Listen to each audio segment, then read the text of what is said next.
eu lembro este livro que nós estamos a apresentar, O Consolador, que é uma obra que resulta de um estudo levado a cabo em 1939 no grupo espírita Luís Gonzaga, em Pedro Leopoldo, no Brasil, e foi elaborado através de perguntas feitas por elementos do grupo e respostas do Espírito Emmanuel.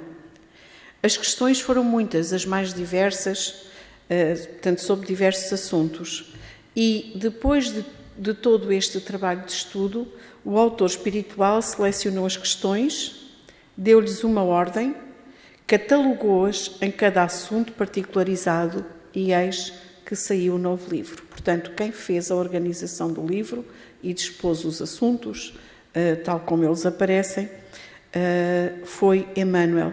E aqui nós encontramos as suas palavras sábias e consoladoras, que ele dirige a todos nós e a todos aqueles que, pelo mundo fora, leem os seus ensinamentos. Então, o livro apresenta o Espiritismo na sua feição de Consolador prometido por Jesus e nos seus três aspectos diferentes: científico, filosófico e religioso. E é Emmanuel que diz assim no início: podemos tomar o Espiritismo, simbolizado desse modo, como um triângulo de forças espirituais. A ciência e a filosofia vinculam à Terra essa figura simbólica, porém a religião é o ângulo divino que a liga ao céu. No seu aspecto científico e filosófico, a doutrina será sempre um campo nobre de investigações humanas, como outros movimentos coletivos de natureza intelectual que visam o aperfeiçoamento da humanidade. Portanto, aqui o Espiritismo é entendido no seu aspecto de ciência e filosofia como um campo de crescimento intelectual. No entanto, no aspecto religioso, repousa a sua grandeza divina, por constituir a restauração do Evangelho de Jesus Cristo, estabelecendo a renovação definitivamente do homem para a grandeza do seu imenso futuro espiritual. Então, a grande importância também do Espiritismo, a questão de nos religar à verdade, de nos recordar o que Jesus ensinou e esclarecer e vir ensinar o que, à hora em que ele esteve, não podia ensinar porque não tínhamos capacidade para o entender. Então, continuando a apresentação da obra, nós terminaremos o capítulo da filosofia, tem vindo, portanto já foi analisado o capítulo sobre a ciência, eu terminarei o capítulo da filosofia com os pontos iluminação e evolução, e depois entraremos na terceira parte, assim, a religião, com o Velho Testamento. Na parte da iluminação, portanto, a iluminação do nosso espírito, entenda-se, não é a iluminação a iluminação elétrica ou de outra natureza.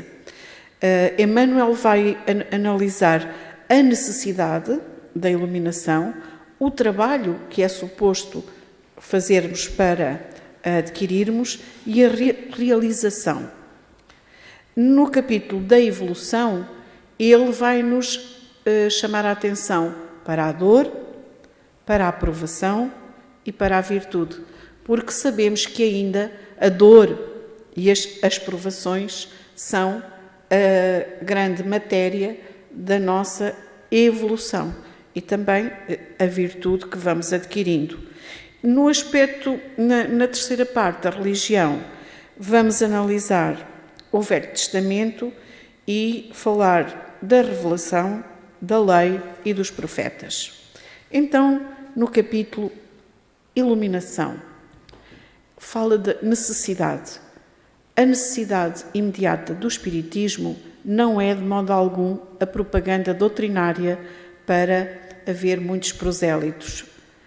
Porque a direção do Espiritismo, eu achei muito interessante trazer isto para nós percebermos, portanto, todas as palavras que eu vou dizer são palavras de Emmanuel, mas aqui resumidas para podermos ter uma ideia geral deste capítulo. Então, a direção do Espiritismo, na sua feição de Evangelho redivivo, pertence ao Cristo e aos seus prepostos. Então, a necessidade imediata dos arraiais espiritistas é a do conhecimento e aplicação legítima do Evangelho da parte de todos quantos militam nas suas fileiras, desejosos de luz e evolução. O trabalho de cada um na iluminação de si mesma deve ser permanente e metodizado. Essa é a grande necessidade. Cada um de nós evangelizar-se. A obra definitiva do Espiritismo é a edificação da consciência profunda no Evangelho do Cristo. Portanto, nós precisamos de mergulhar no Evangelho. Só o trabalho de autoevangelização é firme e imperecível.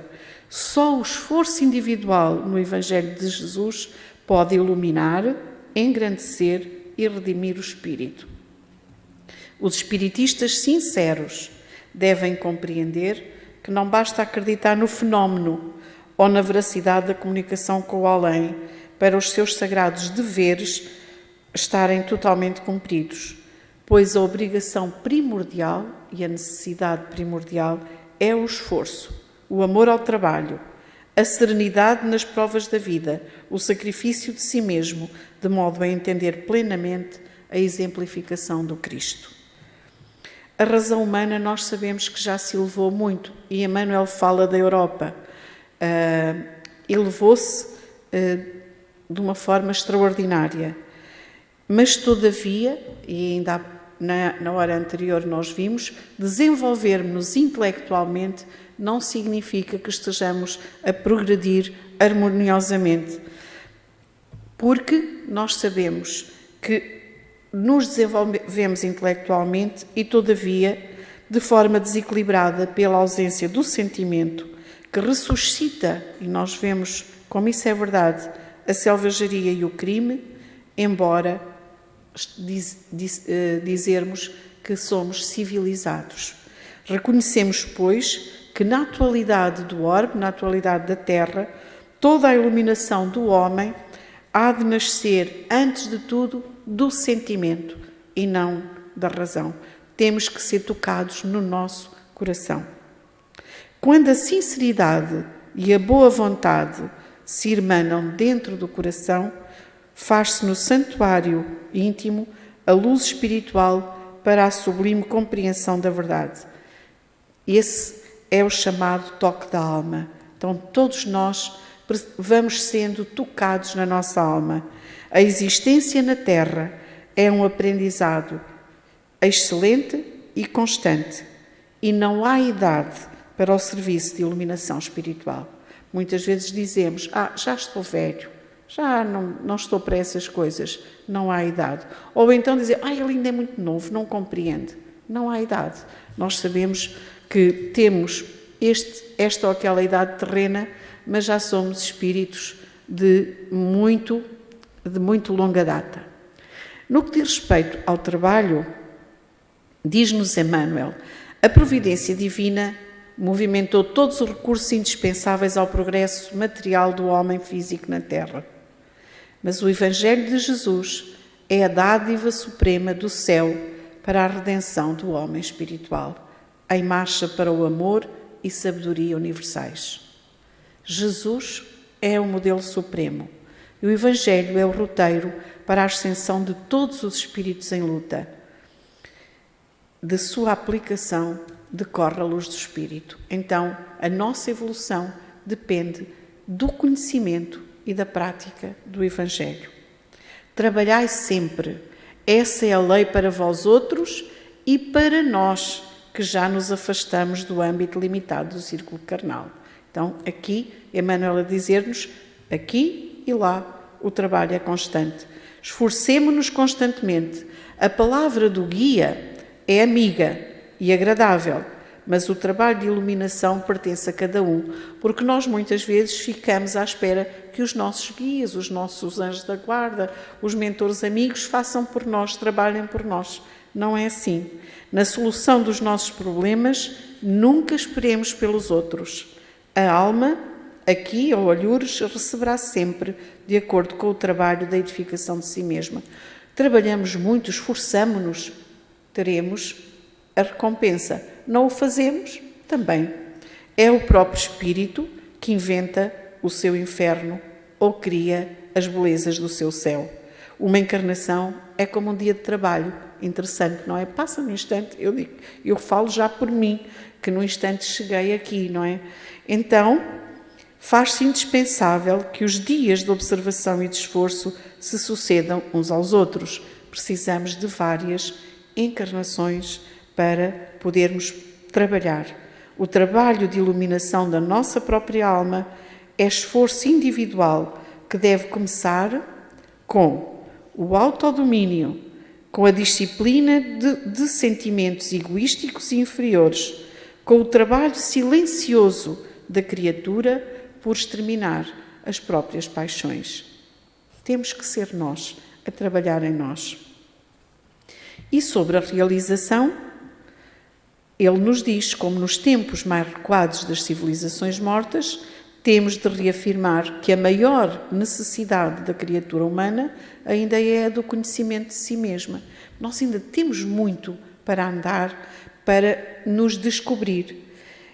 E ele diz-nos que as energias espirituais se mobilizam nos nossos tempos em torno das criaturas, convocando-as ao sagrado conhecimento de si mesmas. É o que estamos aqui a fazer. Tentar compreender melhor quem somos, dentro dos valores infinitos da vida. Diz-nos Emmanuel que a harmonia do mundo não virá por decretos, nem virá de parlamentos que caracterizam a sua ação por uma força excessivamente passageira.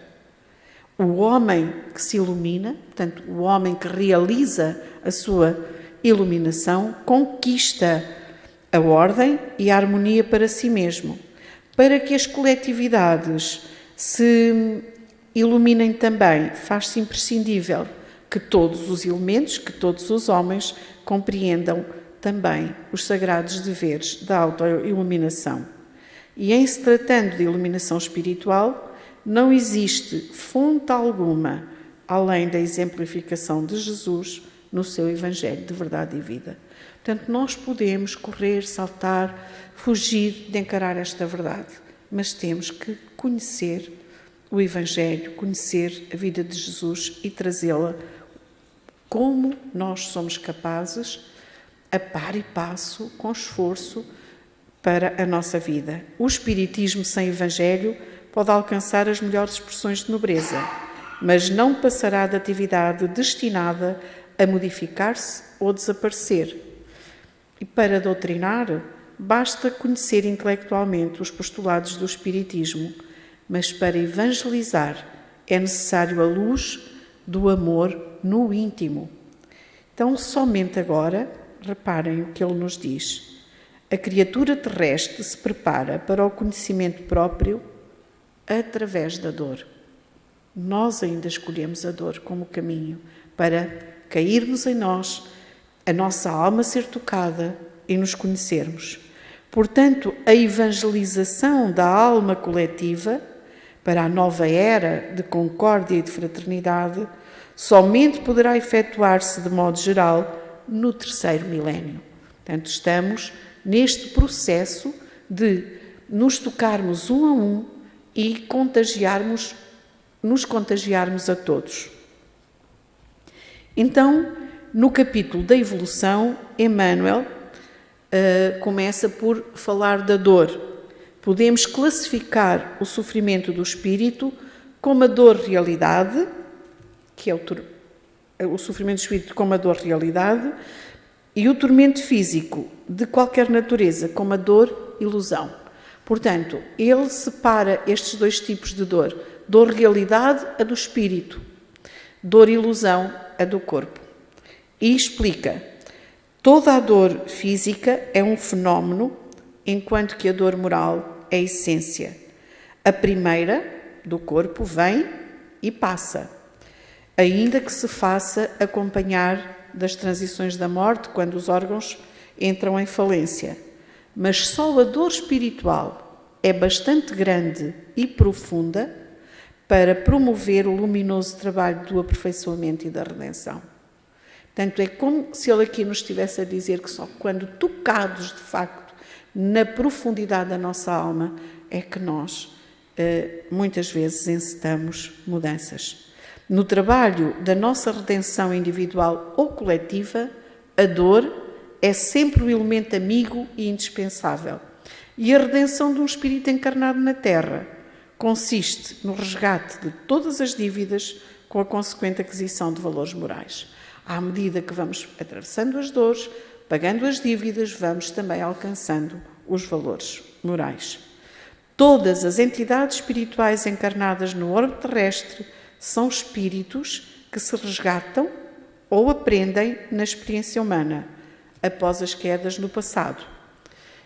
E agora eu sublinhei, para mim também, com a exceção de Jesus Cristo, fundamento de toda a verdade neste mundo, cuja evolução se verificou em linha reta para Deus e em cujas mãos angélicas repousa o governo espiritual do planeta desde os seus primórdios. E falando da prece, porque muitas vezes nós dizemos aqui, nós costumamos dizer, só oramos quando troveja, não é? Só oramos a Santa Bárbara quando troveja. Emmanuel diz, a prece não poderá afastar os dissabores e as lições proveitosas da amargura, porque nós precisamos delas para acordar. Constantes do mapa de serviços de cada espírito que cada espírito deve prestar na sua tarefa terrena, mas deve ser cultivada no íntimo, como a luz que se acende para o caminho tenebroso. Ela não nos livra daquilo por que temos que passar, mas harmoniza-nos, fortalece-nos e ajuda-nos a passar pelas provações. E é mesmo de provações que ele finalmente nos fala. Qual a diferença entre a provação e a expiação? A provação é a luta que ensina ao discípulo rebelde e preguiçoso a estrada do trabalho e da edificação espiritual.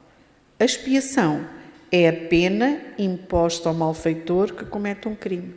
Portanto, cometemos algo que não devia, ferimos as leis de Deus, expiamos. Conquistada a consciência e os valores racionais, todos os espíritos são investidos de uma certa responsabilidade dentro das suas possibilidades de ação. Mas nós somos poucos aqueles que praticamos os legítimos deveres morais.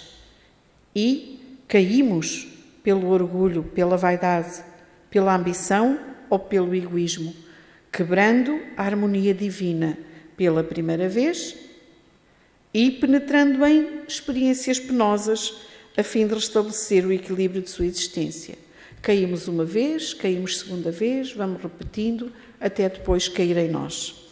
Então, na provação coletiva, verifica-se a convocação dos espíritos encarnados, porque nós falamos de provações individuais, mas também há coletivas.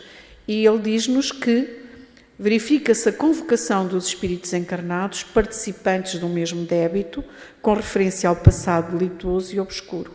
Então, o mecanismo da justiça, na lei das compensações, funciona então espontaneamente através dos prepostos do Cristo, que convocam os comparsas na dívida do pretérito para o resgate comum.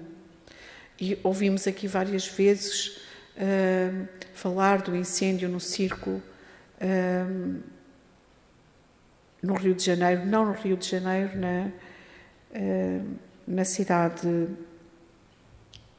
perdoe-me agora não lembrar, em que foram reunidos nesse circo aqueles que, num período muito atrasado, em Lyon, no circo romano, organizaram a mortandade de muitos cristãos. Então, a virtude também é um motivo, também é algo que nos ajuda na nossa evolução. E Emmanuel, ou é perguntado a Emmanuel, a virtude é uma concessão de Deus ou é uma aquisição da criatura?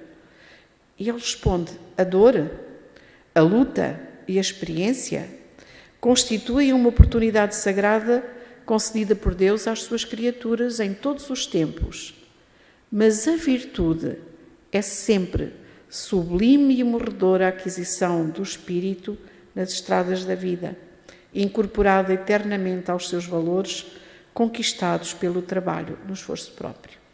Portanto, umas coisas Deus dá, mas outras nós temos que conquistar. E depois fala de algumas virtudes, como a paciência, dizendo que a verdadeira paciência é sempre uma exteriorização da alma que realizou muito amor em si mesma para dá-lo a outrem. Falou também da caridade, dizendo que todo o serviço de caridade desinteressada é um reforço divino na obra da fraternidade humana e da redenção universal. E em relação à esperança e à fé, ele diz que não são uma só virtude, mas diz que a esperança é filha da fé. Portanto, precisamos de ter fé para depois termos esperança.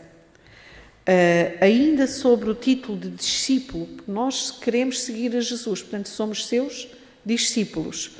Emmanuel diz que Jesus dá o título de discípulo a todos os homens de boa vontade, sem distinção de situações, de classes ou de qualquer expressão sectária. Se possuirmos a verdadeira caridade espiritual, se trabalhamos pela nossa iluminação íntima, irradiando luz espontaneamente para o caminho dos nossos irmãos em luta e aprendizado, mais receberemos das fontes puras dos planos espirituais mais elevados. Porque, depois de valorizarmos a oportunidade recebida, horizontes infinitos se abrirão no campo ilimitado do universo para as nossas almas.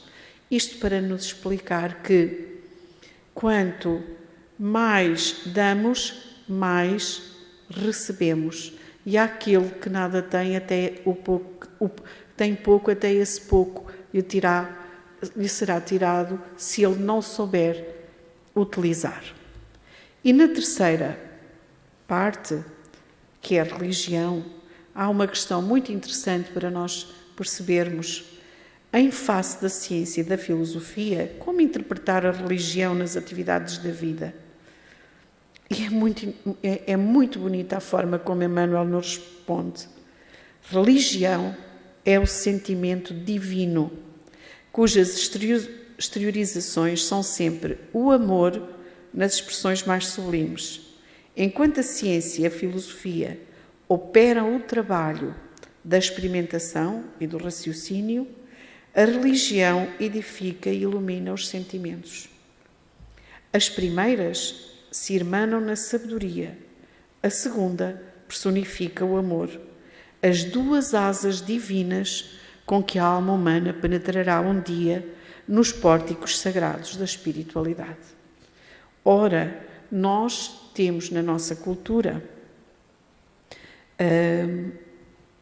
o Velho Testamento, o Novo Testamento, portanto, as leis. Vamos ver como é que ele nos fala sobre a revelação. E nós sabemos que a primeira revelação é feita a Moisés, mas vamos aqui ver como ele nos fala. Em todos os textos das profecias, Israel, que foi onde se concretizou a primeira revelação, deve ser considerada como símbolo de toda a humanidade terrestre. Foi ali que aconteceu, mas veio para toda a humanidade, sob a égide sacrossanta do Cristo. Entretanto, a Igreja foi a princípio depositária das tradições cristãs, mas não tardou muito que o sacerdócio eliminasse as mais belas expressões do profetismo, inumando o Evangelho sob um acervo de convenções religiosas e roubando às revelações primitivas a sua feição de simplicidade e de amor. E isto vem porque, no momento em que o cristianismo foi aceite pelo Império Romano, tudo se alterou e ele diz que, no fundo, o ponto de vista católico provém de subtilezas teológicas sem base séria nos ensinamentos de Jesus, porque os homens fizeram aquilo que queriam, fizeram a religião católica à sua medida, deturpando os ensinamentos que Jesus deixou. Então, os dias da atividade do Criador, que vem na Bíblia, tal como nos refere o texto sagrado, correspondem aos largos períodos da evolução geológica. No primeiro dia criou, no segundo dia criou, portanto, cada dia corresponde a uma era de evolução geológica dentro dos milénios indispensáveis ao trabalho da gênese planetária. Isto para nós compreendermos que a Bíblia, ela está cheia de símbolos, não é para ser lida literalmente. No quadro dos valores da educação religiosa, na civilização cristã, o Velho Testamento deve ser considerada como a pedra angular ou como a fonte máter da revelação divina.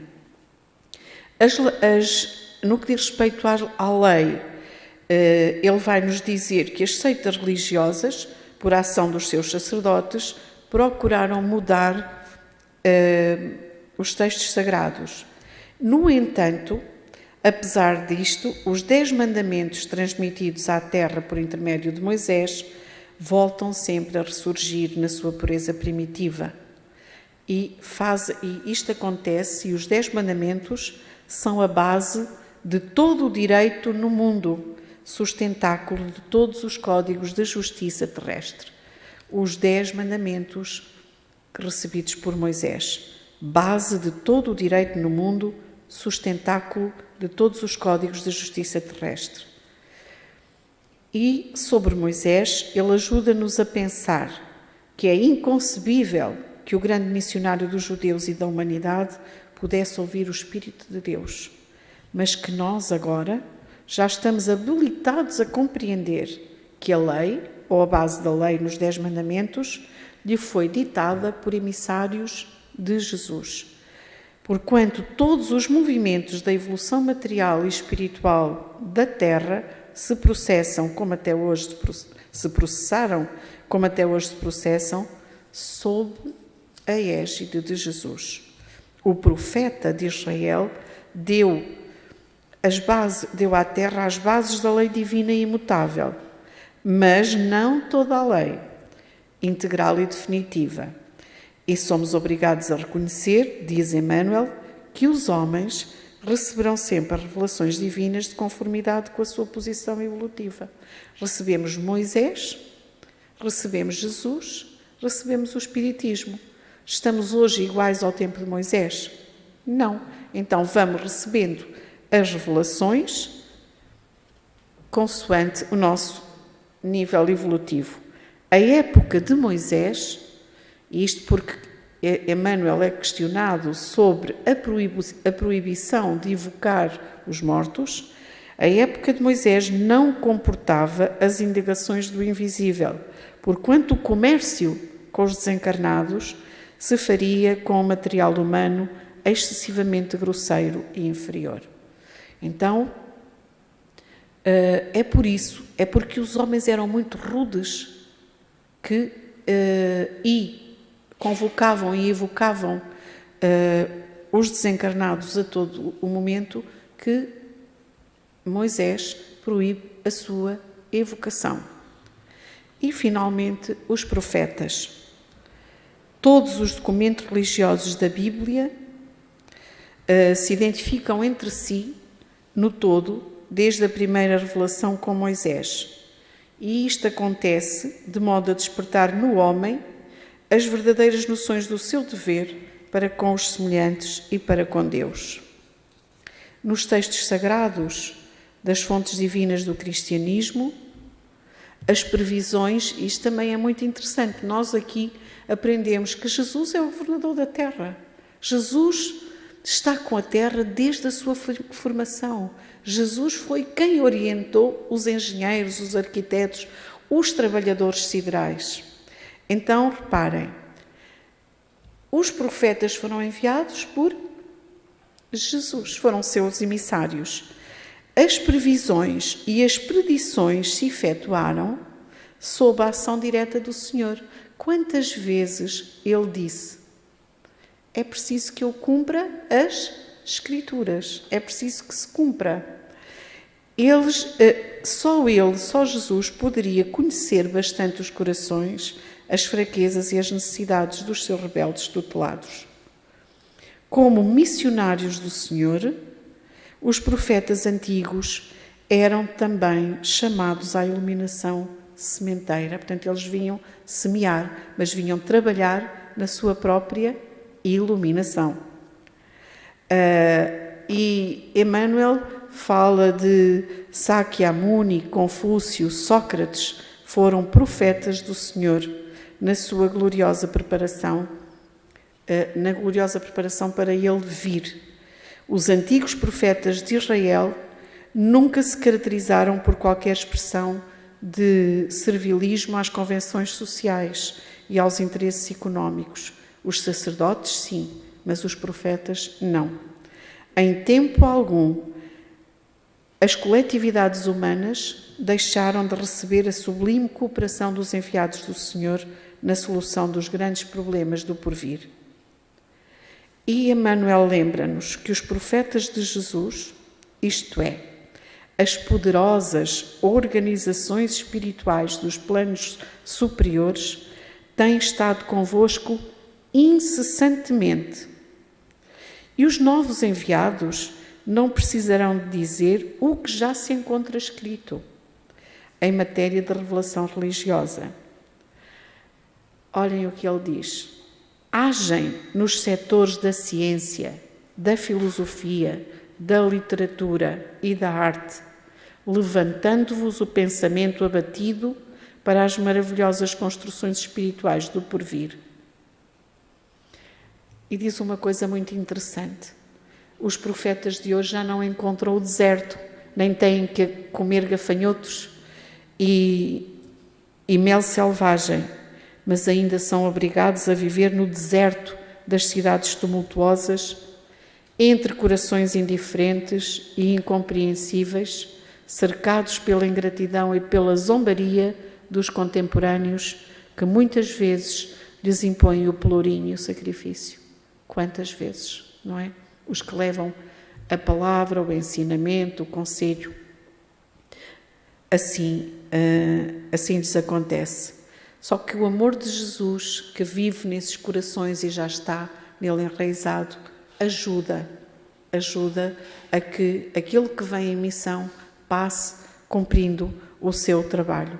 Então, Emmanuel diz: o amor de Jesus é a seiva divina que lhes alimenta a fibra de trabalho e realização. E sob as suas bênçãos generosas, as grandes almas solitárias atravessam o mundo, distribuindo a luz do Senhor pelas estradas sombrias. Então, lembremos-nos que os profetas hoje têm outras características e que estivemos sempre com aqueles que trouxeram as orientações. E termino porque é colocada, lendo uma questão por inteiro deste capítulo. A leitura do Velho Testamento e do Evangelho nos círculos familiares, como é hábito entre muitos povos europeus, favorece a renovação dos fluidos salutares de paz na intimidade de coração e no ambiente doméstico? Isto é, fazer o Evangelho no lar traz benefícios para cada um que o faz e para o lar onde se habita. E Emmanuel responde: essa leitura é sempre útil e quando não produz paz imediata, porque nem todos os que vivem no ambiente familiar têm as mesmas condições espirituais, constitui sempre uma proveitosa sementeira evangélica, extensiva também às entidades do plano invisível que a assistem, porque nunca estamos sós. E se tivermos a prática de fazer o Evangelho no lar, de fazermos boas leituras, estaremos, com certeza, com a assessoria dos bons espíritos que levarão até nós aqueles que precisam, sendo lícito esperar mais tarde o seu florescimento e frutificação.